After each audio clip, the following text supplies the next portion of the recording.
What is going on, everybody? Very excited to be here. This is one of my favorite weeks throughout the entire program. It is the grocery store tour.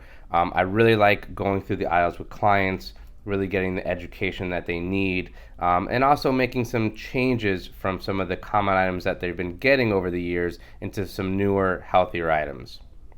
So, without further ado, let's begin week 5.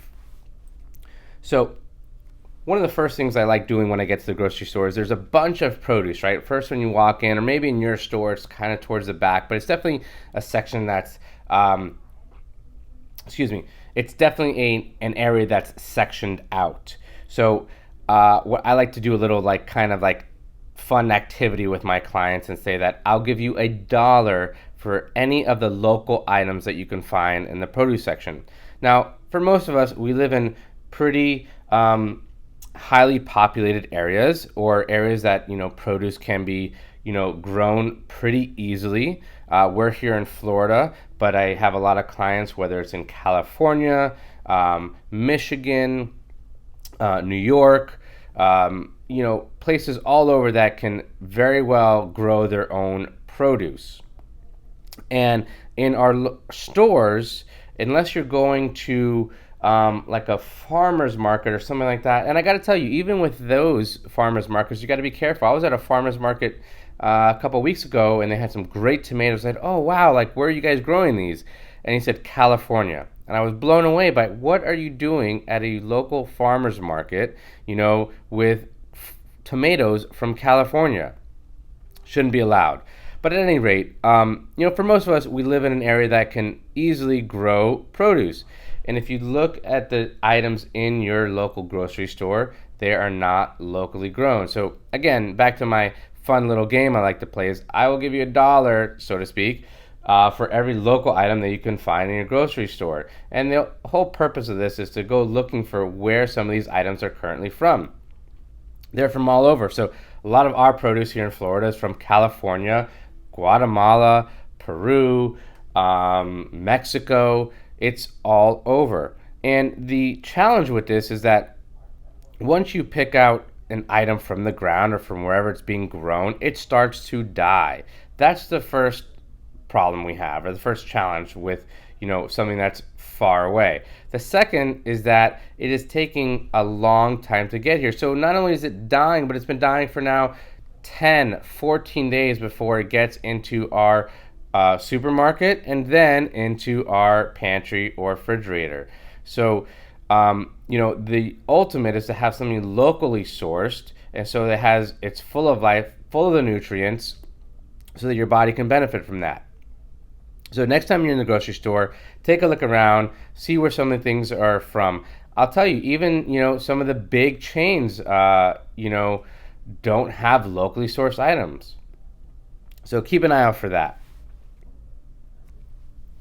Next section here. So this is one of my favorite sections. This is actually a picture taken at a store that we go to quite often with our clients, and this is awesome. Look, it's ready for you. It's prepared for you. It's cut up. You don't have to think about it. But not all of these things are created equal. So looking at this right here, you can take a look at this picture. What out of all these items, I think there's 7 or 8 different items here. What would you choose as the healthiest option out of all of these? Okay, so starting from the left to right, we have, looks like watermelon, then maybe some papaya. I guess it depends on what row you're on, right? Maybe some mango, that is. Some coconut maybe, I'm not sure. Then it has some mixed berries and some mango, then some mixed berries and mango again, it looks like, then mixed berries and kiwi, all sorts of different stuff. So my favorite item out of all of these, and then your store might have some melon, some pineapple, things like that. That could be what the yellow is there. But my favorite item to choose, or the healthiest item, is going to be that mixed berries. Okay, berries are full of antioxidants, full of nutrients, one of the best things for you, and also a superfood. So out of all these items, they might not be as beneficial. So like the watermelon or pineapple, they might have some other benefits, but not nearly as beneficial as the mixed berries. So that's something to keep an eye out for. All right, nuts. Another section that has grown over the years is our mixed nuts section. So your store might have some ones in bins that you can buy in bulk, or you can have it already, packaged for you. So always when purchasing nuts, just make sure that they're raw and unsalted. Okay. So a lot of times they'll either be salted and raw or roasted and unsalted. The best thing you can do is get raw and unsalted. And do yourself a favor. If you like the ones in bulk, or even if you like the ones in the bags, get a bunch of different ones, mix them up, make a cool trail mix out of it. Throw in some cocoa nibs, throw in some coconut shavings if you want, maybe even some craisins. Totally up to you. Have fun with it. This goes for a great snack. You can get the kids involved with this, which is a great item for them to kind of be involved with and eat healthy. Pack their lunches with it. A lot of cool things that you can do with nuts. Next on this list, a lot of yogurts have been popping up. This is a section that has grown tremendously over the years, not just with regular dairy yogurt, but with non-dairy yogurt or substitute yogurts. So one of my favorite dairy yogurt is going to be the Siggi's. I love it. It's kind of one of those 3 or 4 ingredient type items. They have it all listed there. It's a really good quality yogurt.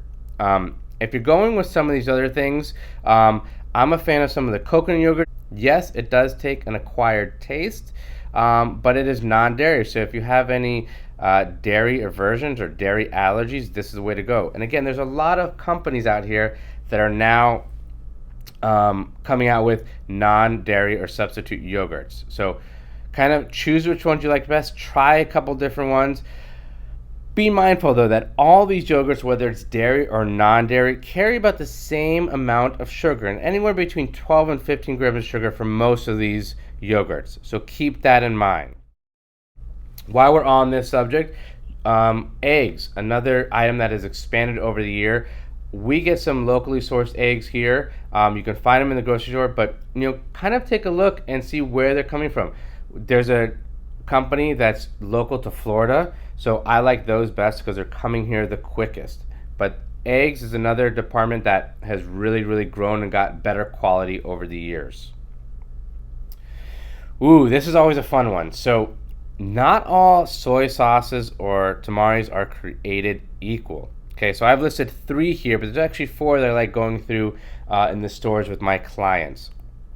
So starting on the left here, you have just a regular soy sauce or tamari. Typically has about 920 milligrams of sodium. Crazy, through the roof, okay? Next up is going to be a low sodium. The low sodium one has anywhere from about, 5 to 600 milligrams of sodium. So significantly less. Then you have a coconut amino, which is a new product that's coming out. I love this item so much, not just because it comes in a bottle, not because it's less sodium, but they come in packets now, so you can take the packets with you.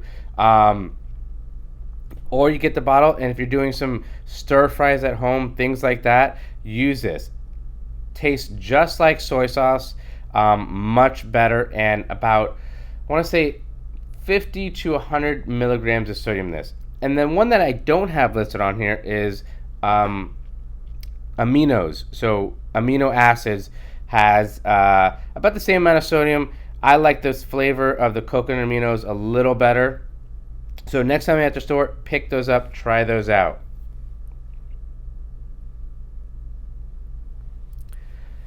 Olive oils. Oh my gosh. So over the years, again, you've seen this aisle grow and grow and grow. Okay, so my suggestion to you, well, first, before I even get there, one thing I want you to notice that a lot of the bottles are now made out of tinted glass. And the reason for this is they don't want you noticing the quality of the olive oil. Okay, so my suggestion is buy a few, or try one, then try another one, try a few over the next couple of months and see which one you like the best, which one has the most flavor, but more importantly, which one is the greenest, which one looks most like olives. A lot of times in these tinted bottles, you'll get a low quality or mixed vegetable and olive oil blend, that is very light in color and not a great quality. So get an olive oil that is bright green in color, looks like olives, and tastes great. Okay?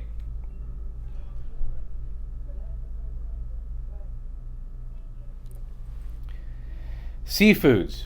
So obviously I'm not there with you guys, but next time you go to the grocery store, you can get some good quality seafood in most of these places. Just you want to look for a few different key points. Okay, number one, if you see a whole fish, the eyes are going to be clear as be, not going to be glazed over. They're not going to look like there's a film over the eyes. Okay, so that's first and foremost. If you see some of these fillets over here, you want it to kind of bounce back. Ask the guy behind the counter to see, kind of get a feel for it. Press on that flesh. If it bounces back, it's a very fresh piece of fish. If you press on it and it stays indented, it's a very old fish. So keep that in mind. So look for the eyes, look at the flesh, and obviously smell zone. You don't want it smelling fishy. You want it smelling very fresh.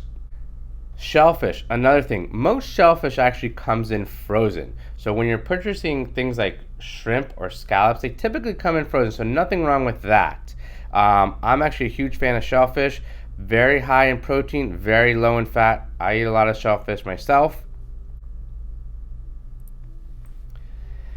Chips, guys. Okay, so they're actually coming out with some good quality chips these days and are very low in sodium. But take a look at the back, read the labels.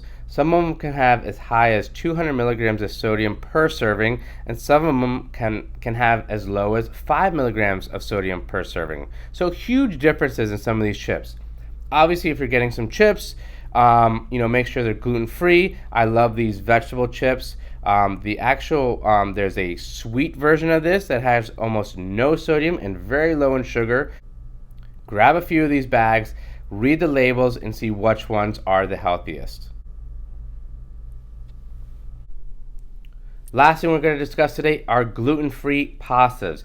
This is a great item. I don't recommend it all the time, but every once in a while, if you want to throw it in as your lunch option, for sure.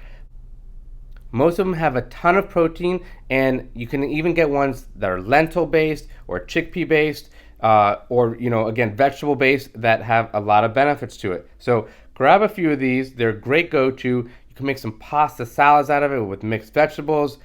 Lots of versatility with these items, and obviously they are gluten-free. So I'm a big fan of these. All right. So some video recommendations for you guys this week. I'm a huge fan of documentaries. I make my kids watch them all the time.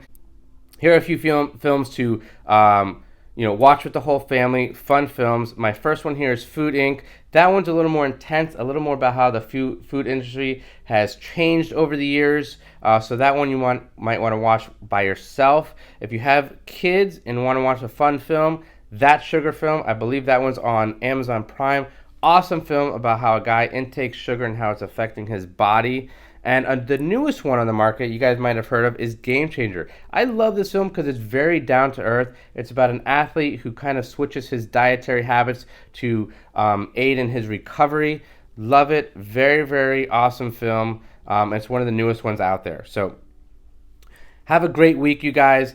I'm so glad you guys are having so much success with this program. Share your success. Share your success on Instagram, on Facebook, on all social media platforms. Let your friends know how you're doing. I'm very, very happy to be on this journey with you. Again, if you have any questions, visit our Facebook platform, or you can always email us at info@adampotash.com. Talk to you guys soon.